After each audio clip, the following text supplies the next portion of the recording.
whole smoked quail. We're storytellers, and it's important for us to acknowledge the fact that the people that came before us did not have a chance to speak. We speak for people who didn't speak before. Our people have been the catalyst of the industry that we call culinary hospitality. We've got to take our rightful space and place in that. The research that we do takes us really, really far back in time. And sometimes we see the ugly truth about, this country and how our people were treated. But through these stories and through food, we're able to educate the next generation and help them understand that there's a way forward, there's a way for us to elevate this and claim it as our own.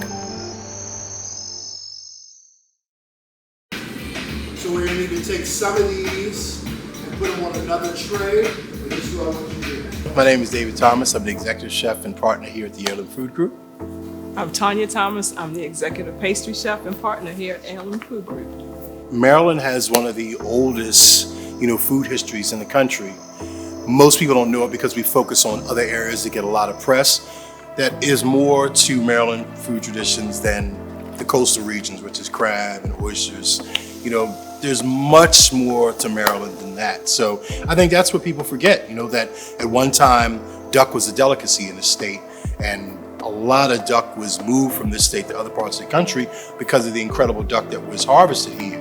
One of the original nicknames for Maryland was Little America, because pretty much every facet of what's in this country actually sits in the state, of Maryland. Yeah. And having those access to those in areas, especially in the Appalachian areas where you forage and actually have those things that people can forage, like the berries and the mushrooms. And we actually met working together. Not in the kitchen, but yes. No, not in the kitchen, but we met working together, and it's just always... It's always been that way. It's always been that way. Even when we didn't have our own business and he worked somewhere, somehow he pulled me in there too. And we were still working together. So I think we just know how to work off of each other. I wouldn't know what it would be like not working with him. She inspires me. She motivates me. We have the same vision. When we started thinking about, what we wanted to do with our lives, we wanted to impact people. My path is her path, and vice versa. We are on a mission. This work that we do, we can't do it without each other now. It's very important to us, and I don't know if I could do it with anybody else. This work is our life, and you got to be so vested in this work that you got to be willing to live it. And I don't know anybody else I'd rather walk this walk with than her. So we share the same vision. I couldn't do it without her, and she's my muse.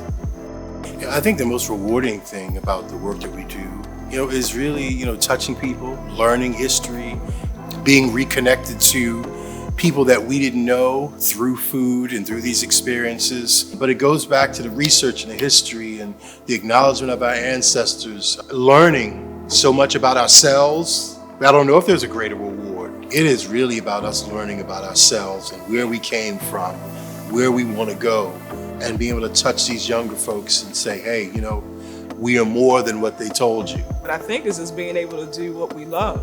That's what's rewarding to me, to be able to do this and get up every day and not dread getting up to do what you do. It's like the first thing is like what I have to do, and I'm not anxious or it's a different feeling. I think some people probably don't understand that. It's not really work. It's probably surprising. Yeah, I think we don't consider it work. The most rewarding for me is just being able to do what I love and with the person I love.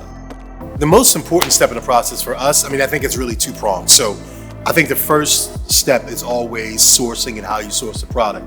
For us is that working with local farmers, making sure the purveyors that we use are not only conscious that they raise their animals properly, and we want to circulate that dollar in our community. That is also important to us.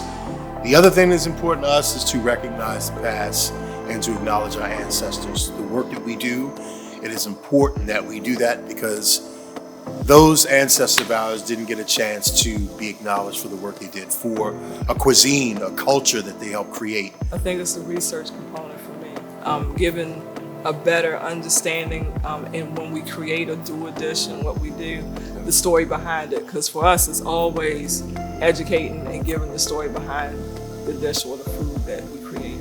We're always trying to find the story. You know, there's got to be meaning to something that we cook. Listen, we cook for a lot of people. We do a lot of different things. If you know anything about the Heirloom Food Group, you know, we're a very diverse company where we do just about anything in the food space. But when we're cultivating dishes and recipes and menus, we dig deep, and then we cultivate a menu around their experiences. If we're doing something, one of our events, one of our dining experiences, whatever our theme is, we deep dive into that. We figure out, okay, what is the essence of the story behind what we're doing? So I think what we do differently, I think what we do uniquely, is that we start with a story and then we end with a plate of food. That's important to us. I think one of the other goals is definitely doing as much as we can. We've always been like that for the community. We always want to make sure that we're a key partner in the community, whatever community we're in.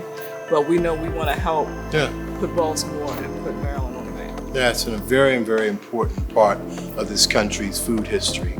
And we're not talked about, and we just want to make sure that that happens. So the Heirloom Food Group is a team of people. You know, I know that when they talk about our company, they want to talk about Tanya and I as the faces of the organization, but this is a team, and we have to acknowledge them, and we rely on them. We cannot do this work without them. We know without that, having them as partners, because a lot of people understand we've been there before trying to move forward a business and handle the whole culinary aspect of it, and it's a lot of work. And to be able to have partners that can help alleviate that off of you so that you can focus on the creativity and the culinary side of a lot of things, we're fortunate and blessed with that. But also the rest of our team, that, you know, all the people that help us in the kitchen and on the administrative side, and this does not move forward and operate without everybody that's a part of it.